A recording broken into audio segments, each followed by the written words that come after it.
और जो दिल्ली सरकार जिन मुद्दों पर जीत कर आई थी, उन मुद्दों को बिजली पानी फ्री देने के बाद में आज पूरी दिल्ली की हालत जो है वो ख़राब हो चुकी है, जिसे आउटसोर्सिंग कहते हैं। और आउटसोर्सिंग पर SC ST OBC के साथ जो विश्वासघात हो रहा है, कुठाराघात हो रहा है, उससे आम जनता पर क्या असर पड़ेगा। हमारे बीच में हैं बुद्धिजीवी जो कि एक अधिकारी भी रह चुके हैं और बामसेब का भी काम किया। हमारे बीच में है OP गौतम जी। OP गौतम जी, आपका नेशन न्यूज इंडिया में आपका हार्दिक स्वागत है। धन्यवाद मनोज जी। OP गौतम जी, जिस तरीके से जो आज वर्तमान में दिल्ली सरकार जो जीत कर आई थी, वो प्राइवेटेशन को ख़त्म करने की बात कर रही थी और ठेकेदारी प्रथा को ख़त्म कर रही थी, लेकिन वो सब न करके आउटसोर्सिंग की बात कर रहे हैं और पूरा SC ST OBC का जो कुठाराघात किया है, उस पर समाज पे क्या असर पड़ेगा। देखिए, वो जब ये सरकार जीत कर आई थी, इसके मुद्दे थे जो सफाई कर्मचारियों MCDO में जितना जो ठेकेदारी प्रथा है, उन ठेकेदारी प्रथा के लोगों को परमानेंट करना। लेकिन इन्होंने जो इनके जो वादे थे वो वादे रह गए थे। आज तक जो ठेकेदारी प्रथा में जो काम कर रहे थे लोग, आज तक वो ठेकेदारी पे ही काम कर रहे हैं। रही बात के बिजली पानी, अब बिजली पानी का जो बिल दे रखा है, ये तो उनकी बात कर रहे हैं जो एक बल्ब जलाते हैं झुग्गियों में। और जो जैसे मेरे जैसे घर की बात करूँ तो वहाँ 8-10 हज़ार रुपये का बिल आता है, जबकि वही मेरे LED बल्ब हैं, LED TV चलता है, जो भी काम है वो LED होता है। उसके बाद भी आप 10-12 हज़ार का बिल आता है। तो वो जो बिल है वो तो हम ही लोगों से इकट्ठा किया जाता है। और बिजली पानी और बिजली का जो बात कर रहे हो, तो झुग्गी झोंपड़ी के लिए बिजली पानी फ्री है, न कि मकानों के लिए। मेरा तो मैंने पिछली बार भी 5,000 रुपये जमा किया, अब भी 1-1.5 हज़ार रुपये का बिल आया, जबकि इतना पानी खर्च नहीं होता। कुल 3 आदमी है। तो ये जो बात है, रही बात आपने आउटसोर्सिंग की जो बात की है जी, आउटसोर्सिंग के मामले में ये जो आप पार्टी जो है वो भी भाजपा के कदमों पर चल रही है। A पार्टी BJP तो B पार्टी आम आदमी। जो अगर हम ये कहें कि A पार्टी BJP है और B पार्टी आम आदमी पार्टी है, तो इसमें कोई दो राय नहीं, दोनों ही एक है जी। दोनों ही पार्टी एक है। वो जो काम कर रही है वही काम ये कर रही है। वो अगर राम मंदिर की बात करती है तो ये हनुमान मंदिर की बात करते हैं। अंतर कुछ नहीं है, बस ये है कि कान उल्टा पकड़ लो या सीधा पकड़ लो जी। रही आउटसोर्सिंग की बात, तो आउटसोर्सिंग से SC ST OBC का ही नुकसान नहीं है, आउटसोर्सिंग से जनरल का भी नुकसान है। क्योंकि जो लोग रिटायर हो जाते हैं, रिटायर होने के बाद उनको फिर तुम 5 साल के लिए रखते हो। भाई 5 साल के लिए, क्योंकि उसने 30-35 साल नौकरी कर ली, उसको आप फिर जॉब दे रहे हो। और जो हमारी आने वाली जनरेशन सड़क पर घूम रही है पढ़ के, डिग्री करके, MA M.Tech करके, B.Tech करके, वो लोग घर पर मतलब इधर उधर धक्के खा रहे हैं। और तो आउटसोर्सिंग से तुम करनी है तो उन लड़कों बच्चों को, नई जनरेशन को रखिए ना, जिससे बेरोजगारी खत्म हो। लेकिन ऐसा न भाजपा कर रही, न कांग्रेस कर रही। और सभी में इन्होंने वही आउटसोर्सिंग के माध्यम से अपने लोगों को ले रखे हैं। जैसे अभी दिल्ली सरकार की बात करो, दिल्ली सरकार में भी जो इन्होंने सुरक्षा गार्ड रखे हैं जी। सुरक्षा गार्ड में इन्होंने रख तो लिए हैं, तो सुरक्षा गार्ड में कोई रिजर्वेशन नहीं है, न SC का, न ST का, न OBC का। अपने जो काम का कार्यकर्ता थे उनको उन्होंने रख लिया है। सिविल डिफेंस वगैरह में, सिविल डिफेंस जितने हैं वो सब इन्होंने अपने कार्यकर्ताओं को रख लिया, लेकिन उसमें भी कोई रिजर्वेशन नहीं दिया। जबकि तुम भर्ती कर रहे हो, जो आउटसोर्सिंग से बंदे को रख रहे हो, उसमें भी रिजर्वेशन लागू होता है। क्योंकि DOPT की गाइडलाइन है कि 45 दिन और 45 दिन से अधिक के लिए कोई अपॉइंटमेंट होता है, चाहे वो टेम्परेरी से ही, तो उसमें वही रूल रेगुलेशन लागू होंगे जो रेगुलर में होती है जी। तो ये उसको नहीं कर रहे हैं, और उसके नाम से, ये आउटसोर्सिंग के नाम से और बेरोजगारी बढ़ा रहे हैं। तो OP गौतम जी, क्या लगता है कि जिस सरकार जो जिन वादों को वो लेके आई थी वो वादे पूरे नहीं हो रहे हैं। और जैसे केंद्र सरकार निकाल लिए लोगों को, उसी तरीके से दिल्ली सरकार में भी लोगों की जो है जैसे होमगार्ड हुआ, अन्य जो विभाग है उनमें से निकाला जा रहा है। हाँ, तो वो वही होगा ना। जिस तरीके से अभी सफदरजंग हॉस्पिटल से काफ़ी सारे लड़कों को निकाला गया, 2016 के अंदर उनके ऑल ओवर इंडिया में से भर्ती कर दी। अब वो लड़के लड़कियां कहाँ जाएं, कैसे अपना पालन पोषण करें? मैं वही बता रहा हूँ कि ये इनकी चाल है, और चाल के साथ लोगों को, गरीब बच्चों को मजबूर कर रहे हैं। क्योंकि जो बच्चे पढ़े लिखे करेंगे क्या, कुछ ना कुछ तो करेंगे जी। और ये उनकी बेरोजगारी पर करके, भर्ती कम करके, लोगों की संख्या काउंटिंग कम करके, जैसे डीटीसी में ड्राइवर और कंडक्टर रखे जी, वहाँ भी इन्होंने धांधलेबाजी की, वहाँ भी इन्होंने कोई रिजर्वेशन लागू नहीं किया है। ऐसे ही जो आउटसोर्सिंग से स्कूलों में केजरीवाल सरकार जो स्कूलों में गेस्ट टीचर रख रही है, गेस्ट टीचर में सबसे बड़ा फंडा है। गेस्ट टीचर में भी इन्होंने रिजर्वेशन को फॉलो नहीं किया, तो वहाँ तो भाई इनके बंदे, उसने कहा भाई हम मेरे 5 बंदे आ रहे हैं, 5 बंदों को रख लेना, वो 5 बंदे को रख लेते हैं। प्रिंसिपल की पावर है, प्रिंसिपल की पावर नहीं होती, ये तो डायरेक्टर की, जो डायरेक्टर लेवल के होते हैं उनको दिशा निर्देश दिए जाते हैं कि इनको बंदों को रख लो जी। नहीं तो गेस्ट टीचर में आज तक रिजर्वेशन को फॉलो नहीं किया है इन्होंने। और आज भी जो जो लोग वाइस प्रिंसिपल या प्रिंसिपल या पीजीटी बैठे हैं, उनके प्रमोशन ड्यू है, वो भी नहीं ये दे पा रहे हैं जी। तो क्या लगता है सर, जिस तरीके से आज पूरा जो माहौल है, चाहे राजधानी की बात करें चाहे राज्यों की बात करें, वो त्राही त्राही कर रहा है। अब जिस तरीके से एक दिल्ली राजधानी के अंदर एक आबकारी विभाग है, उसे भी जो प्राइवेट देने जा रहे हैं। देखिए, आबकारी विभाग की बात करने से पहले मैं आपको बता दूं कि ये जो आबकारी विभाग को जो प्राइवेट कर रहे हैं, इनका एक फंडा है। आप ये सरकार जो दिल्ली में शराब के ठेके सरकारी हैं, वो 1980 के बाद है। अच्छा। 1980 से पहले ये सब प्राइवेट ठेके थे जी। और प्राइवेट ठेकों में ऐसा होता था, जो आज आपने अलीगढ़ में सुना होगा, अलीगढ़ में जहरीली शराब पी के 125 लोग मरे हैं चुनाव के टाइम में। चुनाव के टाइम में हो या वैसे टाइम में हो, लेकिन आपने सुना हो दिल्ली में सरकारी जो ठेके हैं, वहाँ शराब के इस तरीके के लोगों नहीं मरे होंगे कि दिल्ली के शराब सरकारी ठेके से शराब लेके कोई मरा हो। वो अगर मरे होंगे तो वो राजस्थान के बॉर्डर से खरीदी हुई, हरियाणा के बॉर्डर से खरीदी हुई, यूपी के बॉर्डर से खरीदी हुई जो जहरीली शराब है, जहाँ इनकी कोई लिमिट नहीं होती, डिग्रियाँ नहीं होती, वो वैसे ही जो केमिकल से शराब बनाई जाती है उसको बेचते हैं। और यही वो आबकारी नीति को दिल्ली में लागू करना चाह रहे हैं, क्योंकि दिल्ली में जो अच्छा काम चल रहा था, अब कहते हैं कि भाई आप कहते हो कि हम और अच्छी नीति बनाना चाहते हैं शराब के मामले में। भाई और अच्छी क्या नीति बनाओगे? टैक्स आपने जब कोरोना लगा था मार्च 2020 में, आपने टैक्स लगाया उस पर 20%, अगर 30% लगा दो, 40% लगा दो, लोग पीने वाले पिएंगे। मैं तो ये नहीं कहता कि पिए, लेकिन पीने वाले तो भी पिएंगे, आप कितना भी टैक्स लगा दो।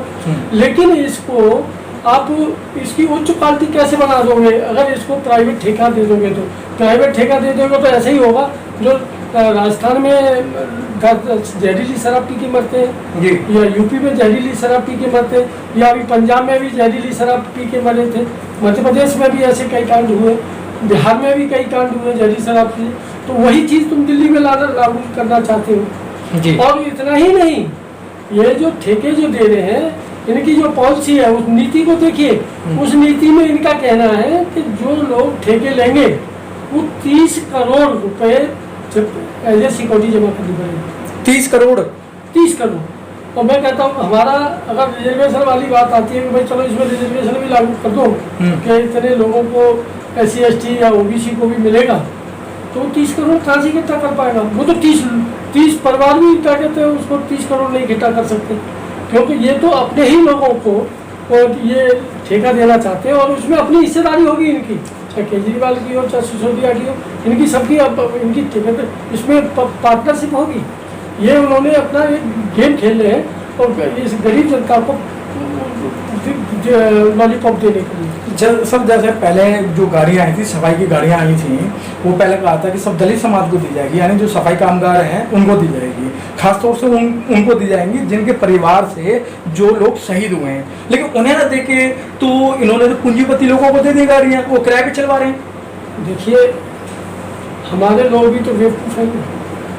हमारे लोगों ने केजरीवाल सरकार को हमारे ही लोगों ने वोट दिया है जी, हमारे ही लोगों ने वोट दिया है। अगर केजरीवाल सरकार ने झाड़ू अपना चुनाव चिन्ह रख लिया तो वो सोचने लगे कि ये तो हमारा ही झाड़ू है।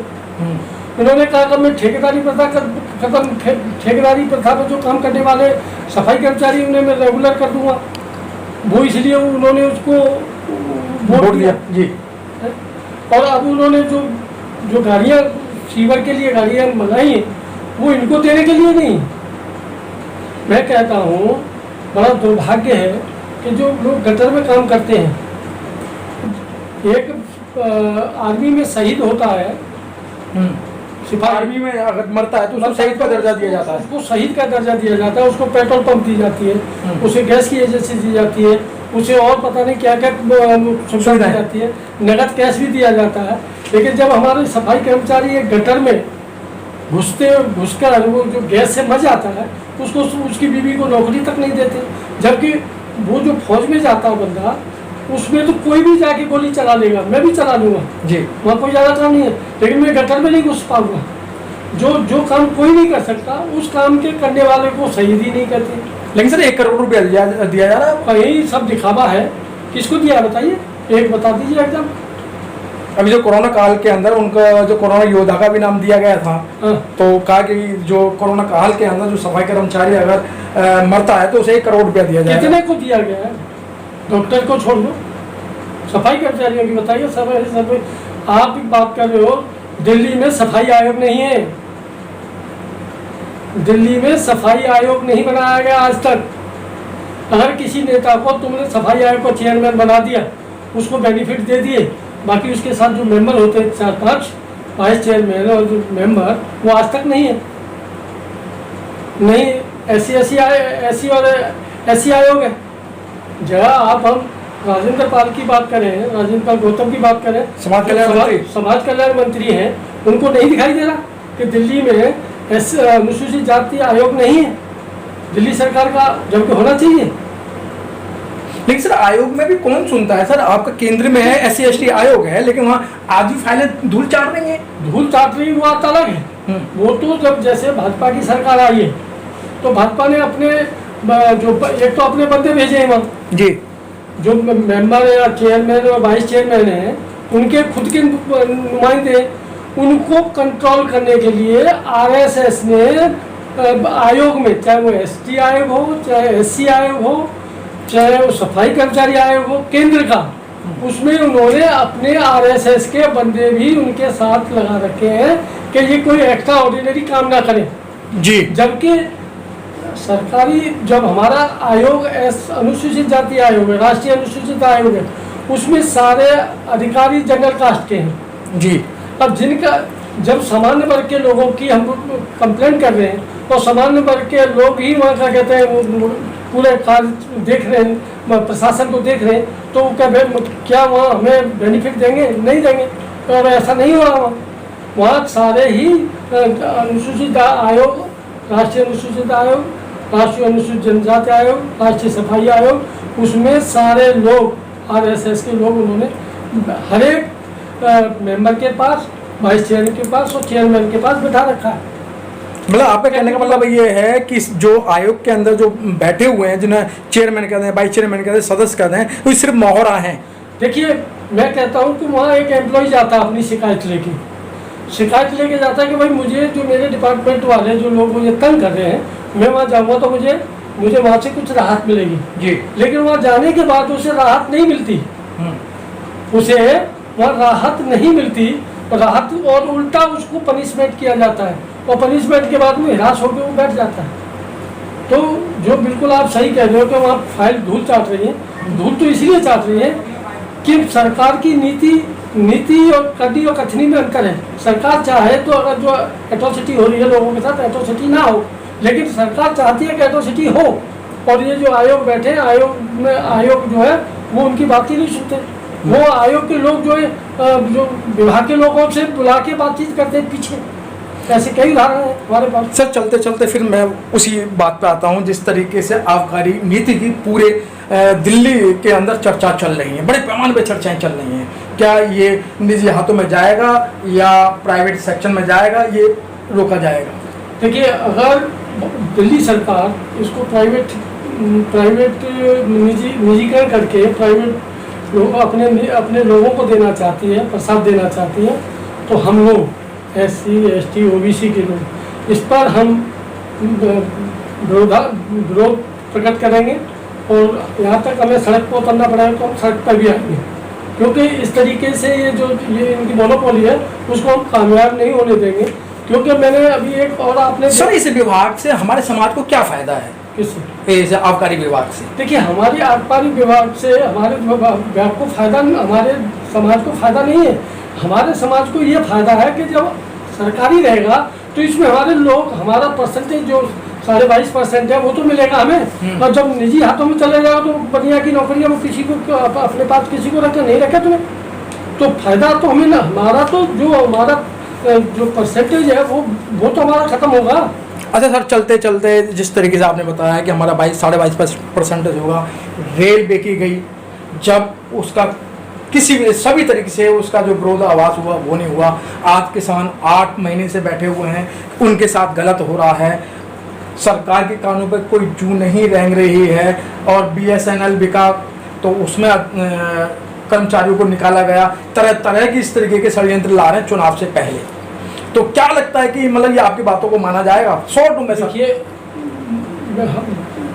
आपको पता होगा 2 अप्रैल को एक धरना प्रदर्शन हुआ था पूरे देश में जी, और उस धरना प्रदर्शन में वो था SC ST एक्ट को जब इन्होंने खत्म किया था मार्च 2018 में, तो उसके लिए 2 अप्रैल का इन्होंने प्रदर्शन किया था बहुजन समाज ने, और उसको सरकार को हिला दिया था।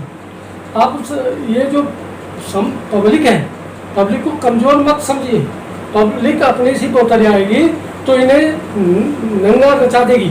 सर, आप पब्लिक अपनी सी पे उतरने की बात कह रहे हो, जब आपको 15 लाख रुपए देने की बात कही थी सरकार ने, आपको 2 करोड़ नौकरी देने की बात कही थी, एक बार बहकाई में आ गए 2014 के अंदर, लेकिन 2019 में तो कोई वायदे नहीं करे ना, तो आप अब कोई 20 लाख देगा तो उसके लिए आप 2019 में जो आप बात कर रहे हो, 2019 में इतना वोट का असर नहीं पड़ा जितना EVM का असर पड़ा। अगर इनमें इतनी हिम्मत है तो EVM हटा। नहीं सर, ये आप हारने के बाद में हर एक को यही कहता है कि EVM की कमजोरी रही, EVM से घोटाले हुए, लेकिन अभी तो आपके पास में 8-9 महीने हैं, 8-9 महीने के अंदर आप EVM को लेके क्यों ही आंदोलन करते हैं? EVM लेके तो आंदोलन अभी थोड़ी, EVM को लेके तो पहले से आंदोलन चल रहे हैं। आप अपने लोग क्या कहते हैं EVM पे आप आंदोलन चला रहे हैं। तो चुनाव आयोग क्यों नहीं आपकी बात को मान रहा है कि जब EVM इतने गड़बड़ कर रही है और आपको जो पार्लियामेंट में भी इसकी आवाज उठानी चाहिए? इसे ही हिटलर शाही कहते हैं कि चुनाव आयोग उन्हीं का है। चुनाव आयोग आपने देखा होगा TN सेशन से पहले हम चुनाव आयोग को नहीं जानते थे। चुनाव आयोग की अगर वैल्यू तो अगर किसी ने पैदा की है तो TN सेशन ने की है। अगर TN सेशन नहीं होते तो हमको यही नहीं पता चुनाव आयोग होता क्या है जी। तो आप जो बात कर रहे हैं चुनाव आयोग की, ये तो अब ये अपने बंदे को तुरंत ले आते हैं। ऐसे ही RBI में ऐसा ही हुआ है, जब भी नोटबंदी हुई तब भी ऐसा हुआ था। और ऐसे ही जैसे भाजपा चल रही है ऐसे ही दिल्ली सरकार चल रही है। देखिए, मैं आपको एक और ध्यान दिला देता हूँ, केजरीवाल जी की एक वीडियो वायरल हुई थी, आपने सुना होगा। वो तो आरक्षण विरोधी हुई थी? नहीं, वो आरक्षण विरोधी तो वो मंडल आयोग जब चला था जब भी वो आरक्षण विरोधी थे। केजरीवाल की एक वायरल हुई थी कि एक शिक्षा नीति में बदलाव करने के लिए या ऐड करने के लिए उस पर वो हुआ था। और उसमें क्या हुआ, शिक्षा नीति में उसमें कहा था कि हम भाजपा कहती है कि वीर सावरकर को पढ़ाएंगे जी, और उसमें सिसोदिया भी थे।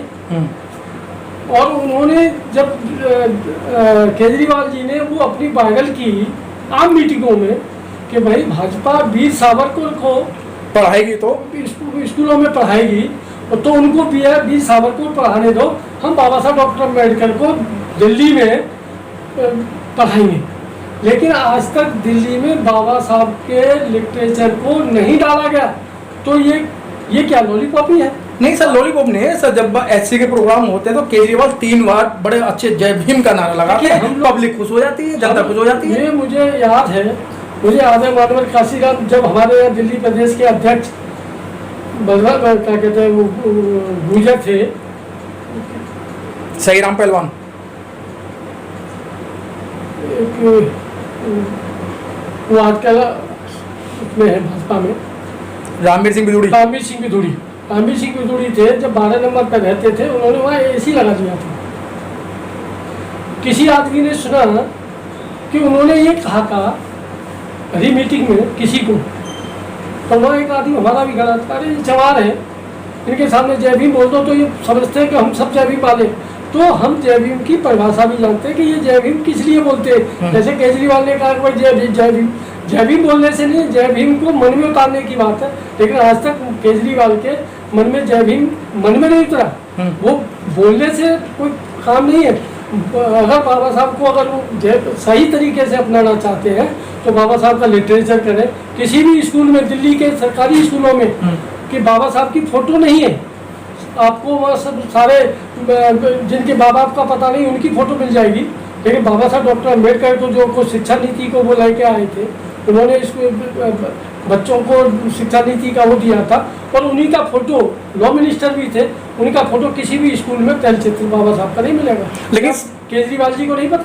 लेकिन सर ये बहुत अच्छी बात कह रहे हैं आप। बाबा साहब के नाम से लखनऊ के अंदर एक बहुत बड़ा कई करोड़ों रुपए का एक म्यूजियम बनाने जा रहे हैं। उधर ही एनसीआर में दिल्ली के मात्र समीप 12 किलोमीटर समीप एक नवयुग मार्केट के अंदर 90 साल पुराना डॉक्टर अंबेडकर जयंती पार्क है, जहां बाबा साहब का मेला लगता है। सरकार और प्रशासन उसमें पार्किंग बनाने जा रही है, तो आप कह रहे हैं कि सरकार कुछ काम नहीं कर रही है। देखिए, इनका काम ये है कि बाबा साहब के नाम को मिटाना। जहाँ भाजपा की सरकार है, जहाँ आप कह रहे हो कि वहाँ म्यूजियम बना रहे हैं लखनऊ में, जिसका उद्घाटन करने के लिए हमारे माननीय राष्ट्रपति गए, जो माननीय राष्ट्रपति गए आपने देखा, वो जूता पहन के बाबा साहब को माल्यार्पण कर रहे हैं। उन्हें ये नहीं पता है कि मैं किस महापुरुष के गले में पुष्पांजलि दे रहा हूँ। उनको जूते उतारने की अकल तक नहीं, वो नहीं आया, समय मिला कि मैं जूते उतार के बाबा साहब का वो करूँ। और ये जो आप कह रहे हो कि लखनऊ में बना रहे हैं इतने पैसा दे के, ये बना अब क्यों याद आ गई इनको? इलेक्शन 6 महीने बाद इलेक्शन है, अब कैसे याद आ गई बाबा साहब की? अब अगर जब इनकी 5 साल सरकार थी तब से क्यों बनाया था?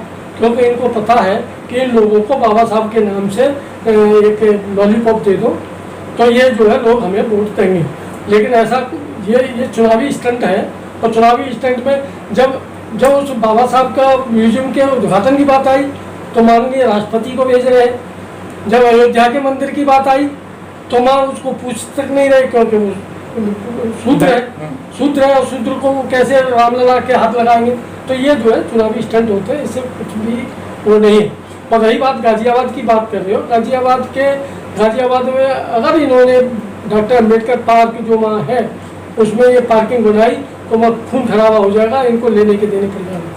लेकिन वहाँ से सर्वे से पता लगा है कि ये कुछ वहाँ के जो व्यापारी हैं उन्होंने कंप्लेंट किया, और जो वहाँ का निगम पार्षद है जो इस समय भाजपा से है, बीजेपी से है, वो इस तरीके की मतलब एक तालाब में कंकड़ी फेंकने का काम कर रहा है। देखिए, ये जो मनोज जी, ये जो कंकड़ी की बात कर रहे हो, ये उनकी परीक्षा ले रहे हैं। इस तरीके की घटना मतलब करके स्टंट करके ये परीक्षा ले रहे हैं कि ये लोग अभी यूनाइटेड है या अलग अलग है, समझे ना? लेकिन इनको ये नहीं पता कि बाबा साहब के नाम से बात अलग है कि वोट भाजपा को दे रहे हैं, कोई सपा को दे रहा है, कोई कांग्रेस को दे रहा है, कोई बसपा को दे रहा है, वो एक अलग चीज़ है। लेकिन बाबा साहब के नाम से अगर कोई गांधी का हत्या एक हो या ना हो, लेकिन बाबा साहब के अनुयायी सब एक है। अम्बेडकरवादी एक है, अम्बेडकरवादी जो बाबा साहब के अनुयायी हैं वो एक है, चाहे गांधी की हत्या एक हो या ना हो।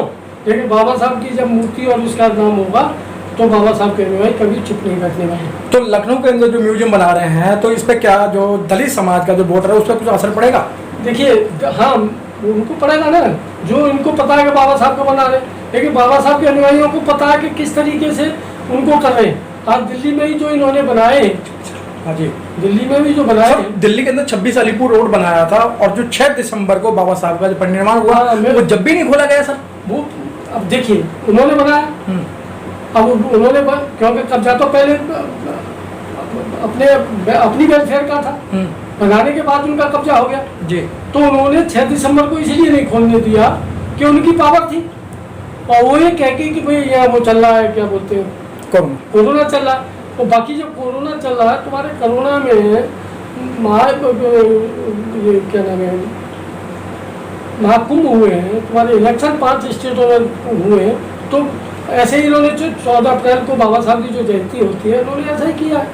अब बाबा साहब की जयंती को, सर बाबा साहब की जयंती पे तो हर बार अगर कोई भी नहीं होता था मालार्पण होती थी, लेकिन इस बार तो बीजेपी के जो पदाधिकारी हैं उनको भी संज्ञान में ये नहीं आया कि हम अकेले जाके एक बार माला तो अर्पण कर दें। देखिए बीजेपी में जो हमारे जो लोग हैं, सर आज भी आप अपने लोग कहेंगे कि मतलब इतना कुठाराघात हो रहा है। देखिए कुठाराघात क्या है, तो आरक्षित सीट से आए हुए सांसद हैं जी, आरक्षित सीट से आए हुए मंत्री हैं, लेकिन वो अगर वहाँ बोलेंगे तो उनकी मुंह पर टेप चिपका दी जाएगी, वो बोल नहीं सकते। आजकल मैंने ऐसे देखे, कट्टर बाबा साहब के अनुयायी थे, कट्टर बाबा साहब के अनुयायी थे, वो हमेशा, उनको कोई बाबा साहब के बारे में बुराई नहीं कर सकता था, वो हमेशा वीर सावरकर और फलाने की बुराइयां करते थे।